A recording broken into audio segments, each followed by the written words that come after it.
Ellie, is that Norwich CT? Where's CT? Connecticut in the Northeast. Yeah. I was just thinking you're in England, in East Anglia, but you know, No. just a little way away from there. Yeah. Shall we? Are we ready to roll? Sounds great. You ready for the next slide? Yep, ready when you are. All right. I think we'll talk, we're doing introductions now anyway, so while people are still joining us, that's fine. And we've got somebody from South Korea, which is excellent. That's really good. Oh, I just gotta, sorry, one sec. Okay. So the agenda today then is we're going to have, I'm just going to briefly talk to you about the organization I'm responsible for, Adults Learning Maths, and then I know Heidi's going to do an introduction on the Adults Learning Numeracy Network. We're going to have some breakout rooms where we're going to discuss the issues that Heidi raises. And we're going to then hopefully, Ido is going to do a marvelous job of taking all the points that we raise from the breakout rooms on the Padlet and bringing us together to have a whole group discussion. I'm really looking forward to this today. It's a really exciting opportunity for us to get together. For when I say us, I mean the Adults Learning Maths research and community, to talk to other people. Can we just move on to the next slide, please, Heidi? Thank you. Okay, let me do a brief introduction about my organization. Once again, I'm delighted that we can join with the Adults Numeracy Network in the US to have this joint discussion. Adults Learning Mathematics is an international research forum, well, a forum which is involved with research, but also everybody involved in it is also involved with practice and with doing projects and undertaking research. But we represent a very wide range of people working in many, many different contexts, from prisons to workplace to schools and colleges. And we also have a membership which spans right around the world now. So it's fantastic. And I'm delighted too to say that we have a membership in this seminar today, which is reflecting that huge attendance from right around the world. So we have attendance from Europe, Canada, North America, South America. I think we might have some today, and of course Australia and New Zealand. So it's delighted to welcome you all, but also delighted to welcome the ALM people who are from there as well.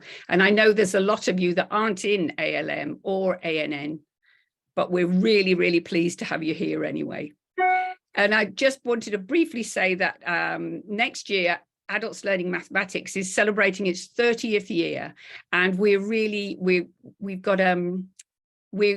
been building our knowledge now over that time, trying to understand what it is that we've been exploring, what adults learning mathematics really means, and how best we can do it, but all at the same time responding to changes in our economic situations, social, technological, and environmental. So a lot of changes that have happened over those 30 years, but we like to think we're up to date with these things and developing new knowledge all the time. Anyway, if you're interested in joining, it would be great. And there's a link at the bottom of the page there for you to click on if you're interested later on. But I'm going to pass you over now to Heidi, who's going to do the main part of this program. And she's going to talk about her organization and then talk about the issue of today. Over to you, Heidi. Thank you, Beth. Greetings from the Adult Numeracy Network. My name is Heidi Schuler-Jones, and I'm the current president of ANN. I began working in adult education as a teacher in Georgia in the United States in November of 2006, but it took me until April of 2015 before I learned about the Adult Numeracy Network. And unbeknownst to me, I had been the beneficiary of their advocacy and their hard work and their community long before that. It was ANN founding members who developed the most transformative professional development I have ever participated in, the Adult Numeracy Instruction, PD, also known as ANI. which I was fortunate enough to get to pilot in 2010.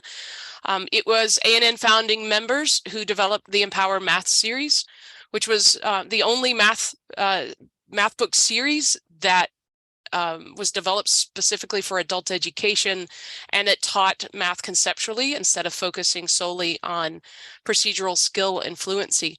That PD and those math books forever transformed the way that I approached math and numeracy instruction and the ways that I taught my adult learners. And I continue to stand on the shoulders of those pioneers of adult math and numeracy instruction to this day, and I'm honored to be a part of this magnificent organization. And when I did eventually join ANN in 2015, I realized that I'd found my people. I'd found this network of educators who challenged me to deepen my own understanding of math and numeracy and made space for me to share my experiences and to talk about my ideas and my interests and how that could be a part of that group's work. And as our mission statement notes, and you can see it on the screen, we are first and foremost a community. We're a community that supports each other, and it means that in every sense of the word. We encourage collaboration and leadership, and then we advocate for policy and practice changes throughout adult math instruction. We partner with wonderful organizations like ALM to help spread that information worldwide beyond the borders of the United States. And I don't know about you and your experience in working with adult education, but it can be a really lonely place where many programs have just one teacher sharing with their students at their location. And even in larger programs, there often is maybe one or possibly two math teachers in the entire place. And then, so given those circumstances, it's really hard to know where to go to learn about new resources and to know if your way of teaching math is on par with what others are doing or could be doing. And that's where ANN came in and met that need for me. I heard new ideas. I was exposed to some new tools through ANN. I realized that all the questions I had kind of been holding on to, that those could be shared within this community without hesitation and without fear of judgment. They are by far one of the most welcoming communities I have ever known, and I am truly fortunate to have been mentored by many of the founding members. And I continue to work alongside wonderful leaders who are here to grow the organization and push for continued improvements in adult math and numeracy instruction at the national level. And all of that background and history I give you about how I came to learn about ANN and the work that they do. It leads me to the most substantial work that I've been involved in thus far. In 2017, Donna Curry, who is my mentor and one of the ANN founding members who helped to develop that ANI PD that transformed my instructional practice, and who's one of the co-authors of the Empower Math and Numeracy series, she invited me to write a math curriculum for Massachusetts adult education. And to understand the magnitude of that invitation, you have to understand some key things about my experience of what it's like to teach math and numeracy in adult ed in the United States. And these considerations certainly reflect what it was like for me starting out in adult ed and having worked with hundreds of teachers across the United States who are like me. I can say with confidence that it was not a unique experience just unto me. So when I began teaching in adult ed in 2006, I was given multiple classes spread across 3 different counties and 3 distinctly different settings. All of my math classes were multi-level, meaning none of the students were grouped by assessment scores. So a student reading at a 3rd grade level, for example, was in the same classroom with a student reading at a 9th grade level. I was told I would be teaching all of the subjects of the GED high school equivalency, which at the time had 5 subjects: reading, writing, math, social studies, and science.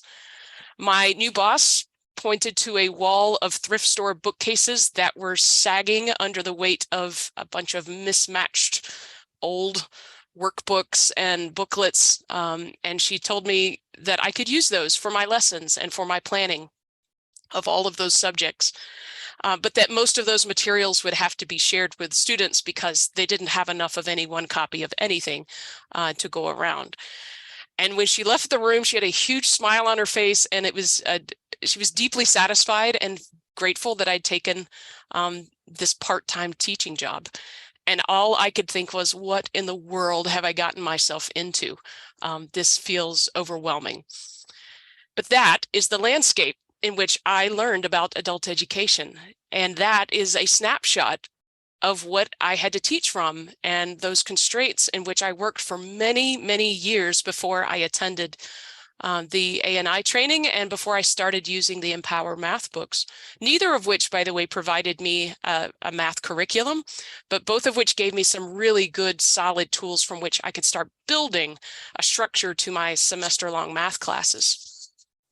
So when Donna invited me to write a math curriculum, I thought to myself, I want to create the kind of math curriculum I wish I had had that first day when I was shown my adult ed classroom with those old bookcases and mismatched books of materials from which I had to figure out what in the world to teach.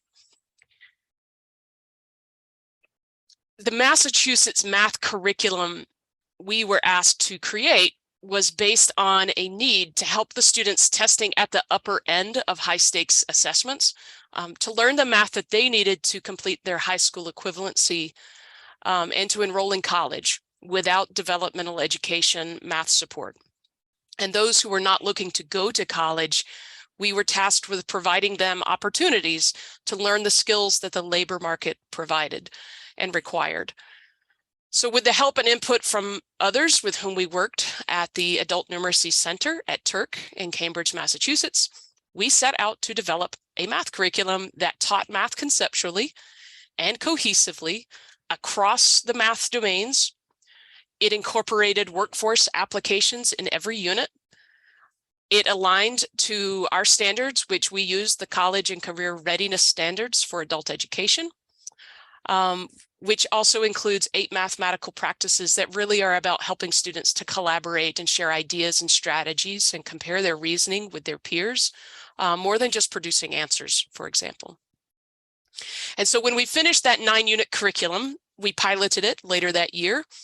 And when we piloted it, we realized that the students we had developed this for, who were pre-testing at that grade level equivalent of 9 through 12, that high school grade level, they were really struggling with the foundational concepts that we really had included more of a review for than intensive learning experiences. And so we recognized that these gaps in their foundation were creating these obstacles to understanding the math they needed to pass those high school equivalency tests and to enter college or a career. So we went back to the drawing board, and with the help of another ANN member, Sarah Lomberg-Glue, we began adding more supports and more activities and more concrete ways to understand the math properties and the number and operation sense. And when we'd finished all of those revisions, the curriculum became a stronger tool for working not just with students testing at the highest levels, but also those learners who were pre-testing at a grade level equivalent of 3 through 8. In the United States, we call that ABE, Adult Basic Education students. And after months of restructuring and expanding that original 9-unit curriculum into a 22-unit curriculum, we piloted that new version. We took feedback from the pilot teachers, and we made additional adjustments. And then we officially launched the curriculum for adults learning math, known as CALM, back in September of 2019. And along with the curriculum, we also provided intensive in-person professional development. It's now offered virtually as well, to every teacher and program interested in using CALM in Massachusetts. We also began delivering that PD in other states around the United States, helping teachers to learn about teaching math conceptually and how to teach with concrete objects and visual tools, and how to work with a structured math curriculum. And what we've learned in the few years that we have had this out in the field is that while teachers are really excited to finally have a comprehensive math curriculum, with a scope and sequence that reflects units, that have really detailed lesson plans that are tied to objectives, and they have all the materials connected, wrapped up in a nice bow. Everything they need is there. Teachers are really still struggling to use it, given the multitude of constraints that seem to exist in every single adult education program we seem to encounter. But those constraints were not new to us. We knew them from the start. In fact, when we wrote the introduction to CALM, the very first sentence in CALM's introduction states a lot of these. This is what it says: class time, planning time, inconsistent attendance, multi-level classes, math anxieties for students and teachers. Each one of these alone can be an obstacle for teaching adult learners. Combined, they can be overwhelming and seemingly insurmountable in their effects on instruction with adults. That's how we introduced CALM, acknowledging the very things we knew persisted in adult education long before CALM was even an idea. And yet our expectation was that CALM could still work. We had seen in our efforts with ANI and Empower that teaching math conceptually was a means of changing habits of mind and facilitating growth mindset for students and teachers alike, who often labeled themselves as not being good at math or not being a math person. And we knew having a structured math curriculum that showed those connections between algebraic reasoning and geometry and measurement, as well as learning basic multiplication tables. We knew it was a novel way to teach math, but we also knew that the level of support we included in those lesson plans, along with the professional development, could really help teachers to see more ways to teach math than just the memorized procedures and tricks that so many of us grew up learning. And yet, we see and we hear from programs and educators that it is too difficult to use a structured curriculum or to teach math conceptually because it seems to take more time to do all those experiences and discoveries and collaboration with those activities.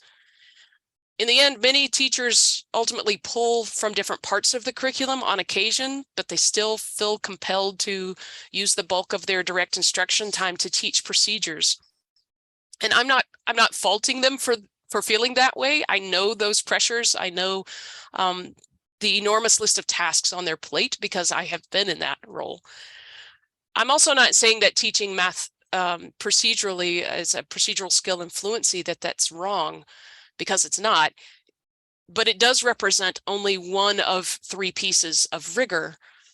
The other two components of rigor are about real-world applications and teaching math conceptually. And if all we make time for is one of those three elements of rigor, then we really do miss the opportunity to help students become mathematically proficient and to see math as more than just a means to an end for a high-stakes test or for some educational credential. So I'm coming to you today as my colleagues and my fellow students and teachers of math. I'm seeking your guidance on what we can do to help overcome these constraints, to help teachers make use of structured math curriculum, whether it's CALM or some curriculum that's been developed by their state or their region or their local program. I'm coming to you to help identify a way to balance this strong teaching and quality resources with the demands from assessments and individual student needs.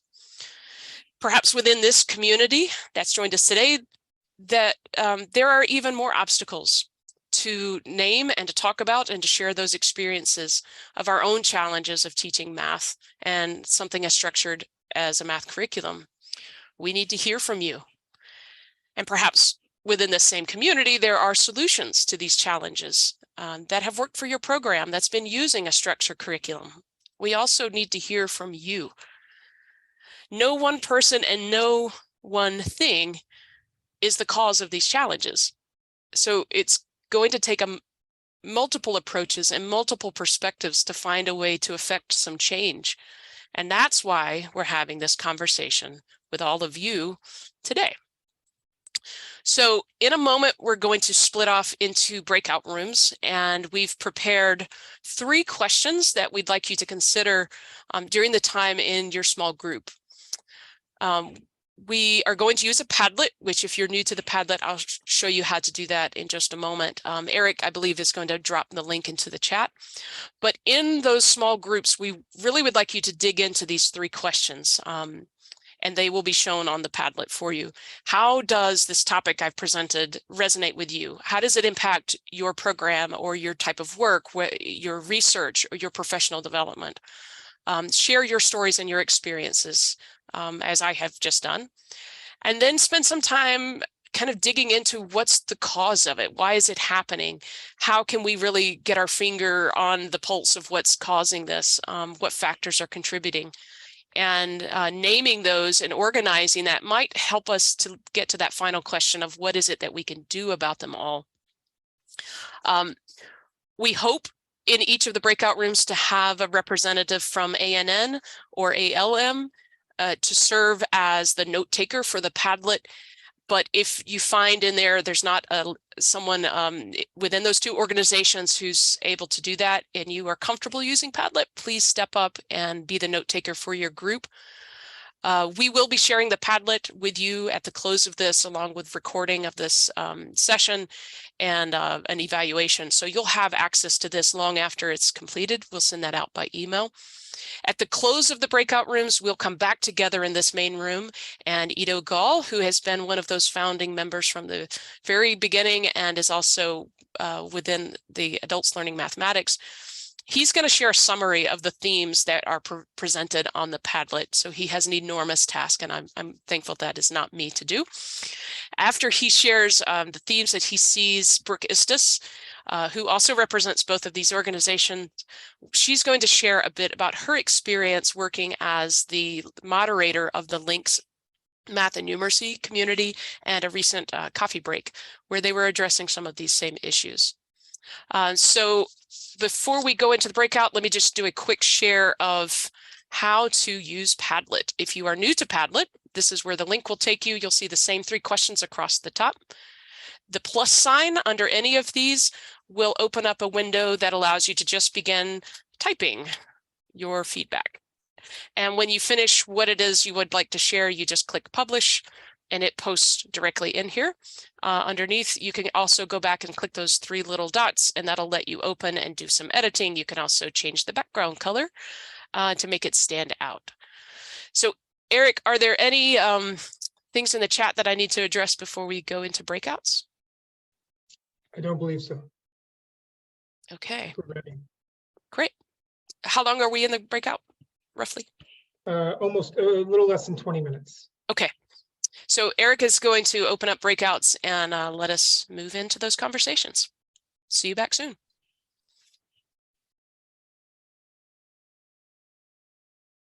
Okay, hello everybody. I'm Ido Gal. I'm from Haifa, Israel. I used to live in Philadelphia for about 10 years, and I used to be pretty familiar with the adult education system in the USA and following up on the developments in some other countries.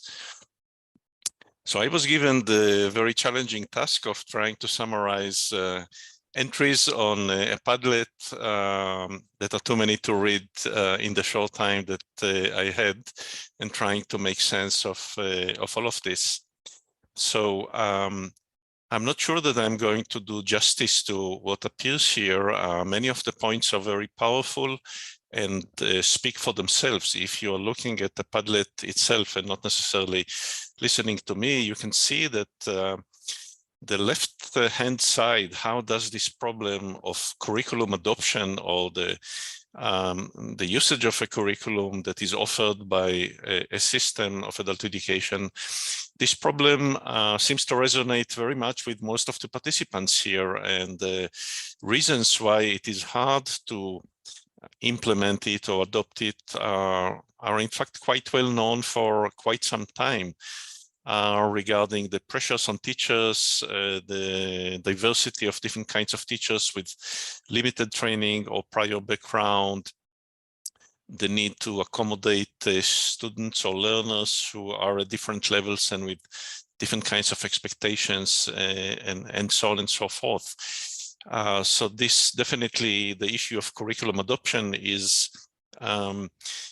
something that the participants here feel very much is an issue that needs to be acknowledged. And also hearing the voices from other countries. I've seen entries from Sweden and a couple of other countries relate to the meaning of a curriculum that has children in mind and not necessarily adults, or that is unified and is not adaptable to different types of learners. And so I think when we take a broad view of all the points that are raised on the different questions here, we recognize that although a lot of time and effort is invested in developing a curriculum, and we heard from Heidi how complex it was to design a good curriculum, test it in the field, provide professional development opportunities for teachers in different places, face-to-face and online. Although a lot of effort and resources are invested in it, the result might be dissatisfactory for the people who designed it, and even for the teachers in the field. And so the question is, what can we do about it? How can we improve curriculum adoption? Especially when teachers may feel that their students require somewhat different solutions or different emphasis than what the curriculum provides. And so I think that as we move forward, we need to consider the constraints and problems that appear here. For instance, what kind of professional development is provided to teachers? How often does it is it being given, and how accessible it is to teachers in different places?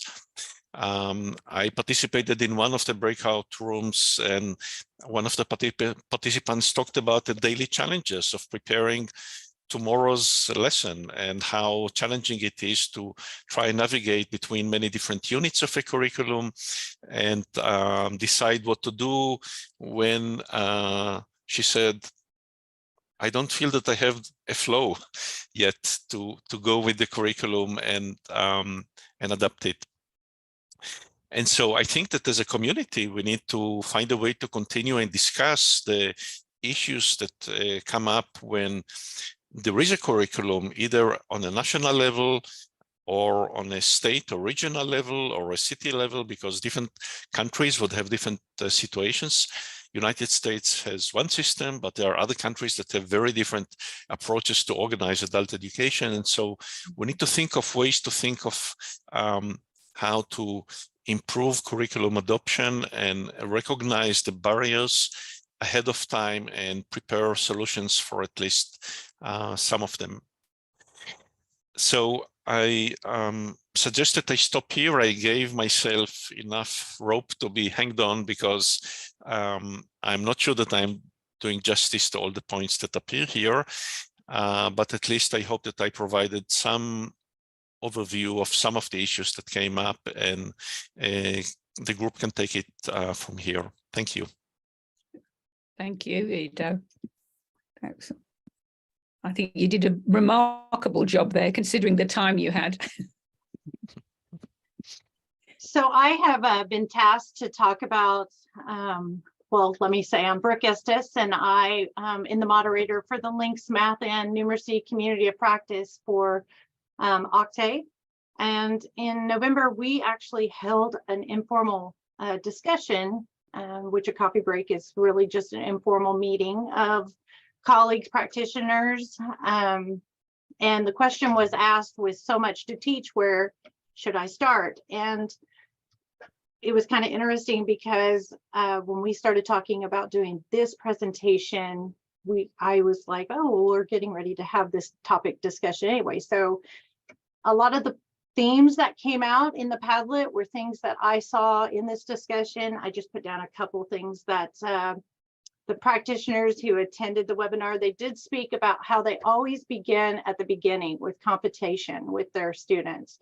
And everyone seemed to really like that idea. And these are practitioners primarily that attended this. And they all talked about how they start with addition and math facts and we just were having an informal discussion because of the idea that there just wasn't enough time. And I saw that in the Padlet that came up as a theme over and over again about time. And it does seem that many of our teachers feel this time constraint. And I think that's driven a lot by the students. Many of the practitioners that attended the meeting stated that, their students only wanted to be there as long as they had to be there. A few of them had mentioned about how we have a practice test to see if students are ready to take our curriculum or our GED or HiSET test, and it's called the GED Ready. And a lot of students just wanted to take the GED Ready over and over again until they just could master all those skills. So I think a lot of the things that were mentioned in the Padlet about time, student buy-in, not knowing where to start, those were all things that were suggested and in the coffee break, and they resonate really well with what was said. Also, there's a link there to join the community of practice. Anybody can join. It is a free community. So I'll post that in the chat.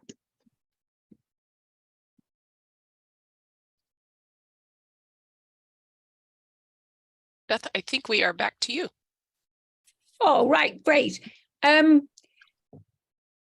Is there any other comments that anybody wants to make before we sort of try and pull out some ideas and things? I mean, is one of the things we were thinking about, is there a next step for this conversation?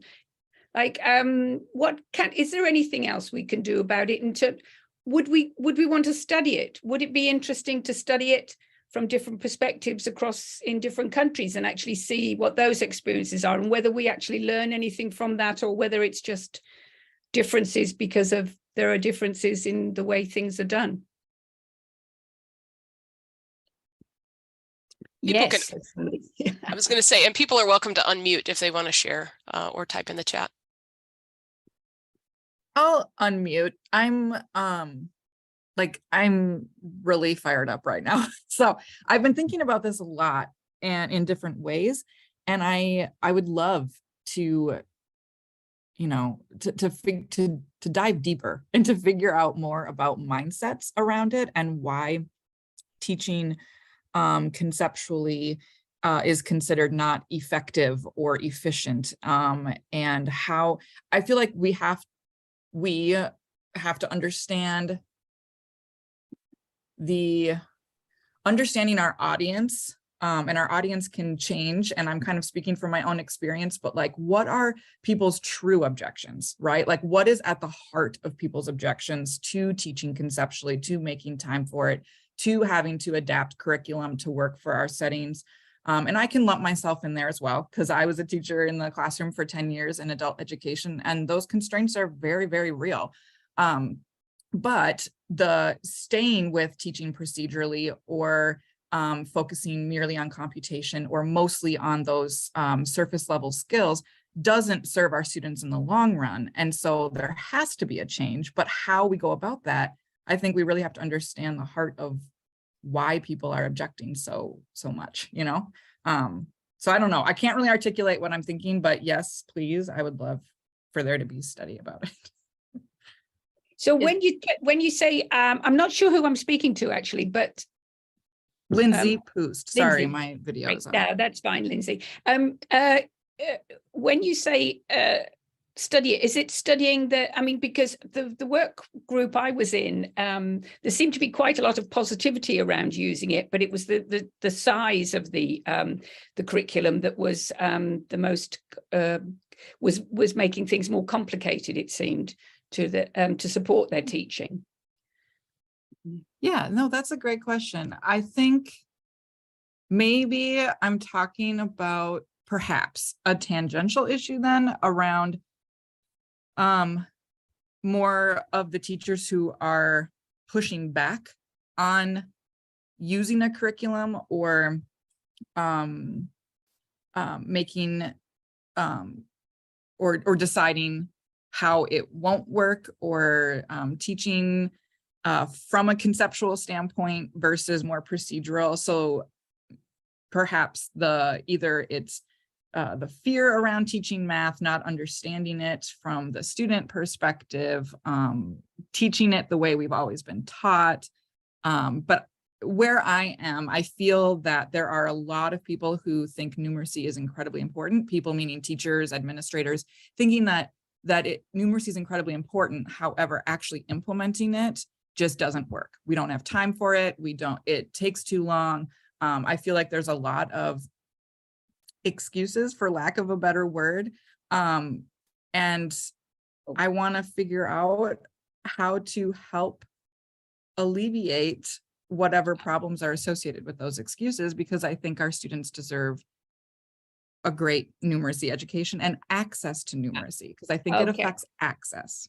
Yeah, but I think maybe it might be more, there might be more to it than maybe excuses. I think Fiona wants to come in on this. Yeah. Yeah, thanks, Beth. Some of it actually, Lindsay has already just communicated. Like, I think a big part of it is teaching the way you were taught yourself, being maybe, the model that you're using, and like the focus on procedural, but also something that I think it's Rebecca has put in to the chat, that I wrote a piece recently with a group of researchers about like the fear of being caught out, in inverted commas, for maybe not having the conceptual understanding fully of the content that you're teaching. And I think there needs to be huge support for numeracy teachers and all teachers of maths, that it's okay if you don't fully get it because maybe you were never taught it, but now let's figure it out. And a support around that, I think maybe establishing that it's okay as a numeracy tutor to not be in that place right now, but how do we get there? And maybe, modeling certain things could be a way to start. I know in an Irish context anyway, that's been really successful, by giving people the space to say, actually, I don't really get this myself. I don't know the why part. And it's the support around that I think will be helpful. Yeah, I think you got a positive response to that one, Fiona. I think it's absolutely right. The people, when we have to start, all teachers start from a starting point that they understand. And if you've been taught in a procedural way, then that's the way you start teaching, isn't it? But then you can move on, and that's hopefully what we can do, is help people to move on from that position. Yeah. Does anybody? I think Jamal was trying to raise his hand. Yeah. I was. One of the things that I see constantly or consistently is the pushback from the position of, we've done this for 99 years in 2 dark days. And so the ideology of change or being resistant to change, shall I say,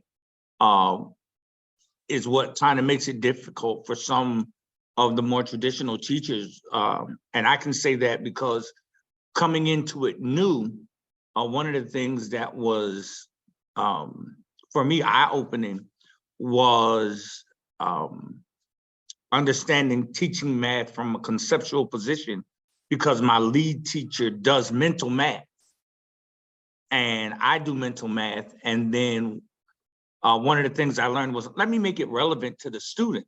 So if I have a class that 60% of them work construction. So if we're working fractions, I said to them, hey, listen, you know how to convert a board when you have to make a cut on a board from 5 feet 7/16 to 6 feet 8 inches. You know how to do that. Oh yeah, well, it's simple math, just da. Okay, so from here on in, every fraction you see, it's a board. And instantly they got it, because it was taught conceptually, as opposed to, all right, half of a half is a quarter, half of a quarter is an eighth, half of an eighth is a 16th. They didn't get that. And so one of my teachers was like, I don't understand how you got them to learn it And I've been doing this with them for 8 months and they couldn't get it. It was because you refuse to change your mentality on how to teach. And so that pushback sometimes is the excuse because they think that I've had success before does not mean you'll have success now, because these students are different. They're different than your traditional quote unquote K through 12 learner. With that, I yield. Yeah, Jamal, you make a very strong point there, which is so true. It's making the learning relevant to the adults. And once they, and going from where they are, rather than going from where you might be or where you might have started. So you're starting with the student's knowledge and then working from there. I think those are really very profound points as well that you've raised there. Who is it, Mark? I think a lot of teachers make sense of efficacy. Oops. Yeah, Jamal, there's Linda? there's lots of interview data from learners, exactly what you're talking about, like the carpenters that from your example, who then say, oh, well, that's not math, that's just common sense, because it makes so much sense to them. And and so helping people find the stuff that they think is just common sense because it has so much meaning, and having it connect to the math, in other settings, like when you said, just assume that all those fractions are boards and then it makes sense to you, is something, and that's a situation that's meaningful with adult learners that isn't particularly relevant with kids because they don't have all those experiences that adults show up with.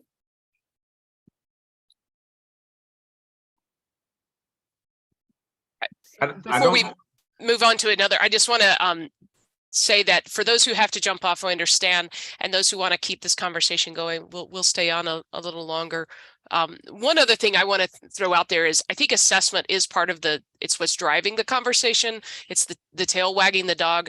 I think what's missing in that is we need some research on where's the evidence that shows that high stakes assessments aren't poorly impacted by teaching math beyond the procedures. And again, not to say procedures shouldn't be taught, because they do need to be taught, but we need to explore other ways of representing that. So I'm in favor of definitely, let's keep thinking on this. Yeah, it's a big topic, actually, isn't it?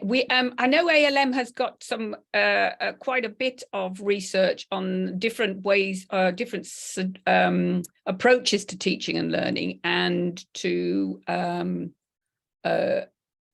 motivation for learners, which is really a key part of it, adult learners, and the sort of recognizing their different experiences. So we're not just simply starting at the beginning, just starting at fractions again and working our way through, but actually moving from their experiences. But I'm not sure how we do the next steps on this. Maybe it's something for ALM and ANN to go away and think about, and have a think about how we might take that next step with these ideas. Does that seem reasonable? Because Yes. I'm not sure. Yep. I think, yeah, we won't solve the world's problems here in this 1 hour workshop or seminar, but I think some follow-up conversations are warranted. And it sounds like from those who are here today that we have some people who've experienced this and may have some new insights into what is working and what could change. So perhaps in our follow-up email, people can share those through the evaluation as well. Yes. Beth or Ido, do either of you want to talk about this, what's on the slide for your upcoming? I'd like to. Yeah, please. If I can just say that, just reinforce what you said there, Heidi, that we've got a feedback form coming out from here. So if you've got ideas about other seminars that you think might be useful for ALM and ANN to do together, or separately for that matter, you could do it on your own organizations, or any other ideas about how to take these ideas forward, that would be brilliant. We've just put them in the feedback and then we can mull over them. And I just wanted to just share with you that ALM is doing another seminar in February, and we've got people talking about teaching maths in prisons, and we've got more than 3 speakers now, but the speakers, we've got 1 speaker talking from the US. I think it's 2 people talking from some EU countries. I'm not sure which one. I think it might be Poland. And we have another member who's talking about their experiences in Tasmania.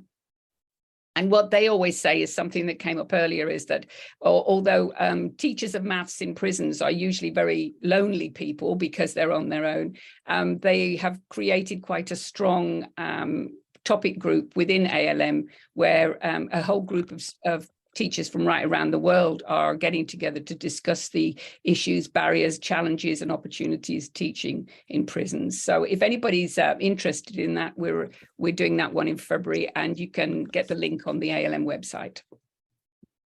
And that will go out in that follow-up email as well.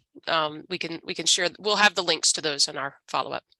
Great. Can I just say thank you all very much from my perspective. Thank you, ANN, for hosting this. You've been fantastic hosts. It's been really interesting having this discussion, and I do hope that we can have some future sessions like this, because it's just great to be able to share ideas and find that common purpose together right around the world.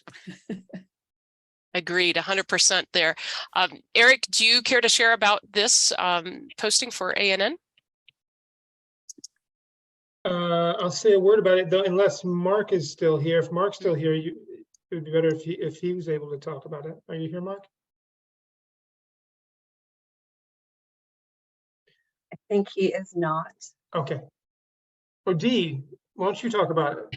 Sure. So we have this upcoming workshop coming. We have a series that we've done. This will be the 2nd time we've run it, called Math for Identity and Belonging in Community. And this is one where we specifically focus on representing data. And it's collecting data the way that you want to collect it, data that's meaningful to you. And then we're going to learn about lots of different interesting ways to represent that data. And so we're very excited to pull folks together to do that. And you are all welcome to join us. Is there a cost to this? There is not. It is free, F-R-E-E. Thank you, Dee. All right. If you haven't seen in the chat, I hope that you've seen the links to these 2 wonderful organizations to, if you are so inclined to join us and become a member, or just to seek out the insights and wisdom from this group when it's needed, and then join the conversations to support you, as it was a great experience for me, and it certainly has impacted the work that I get to do. I will close this out, and for those who want to stay on and have continued conversation, those of us who can will stay, but I appreciate everybody being a part of this today. Thank you so much.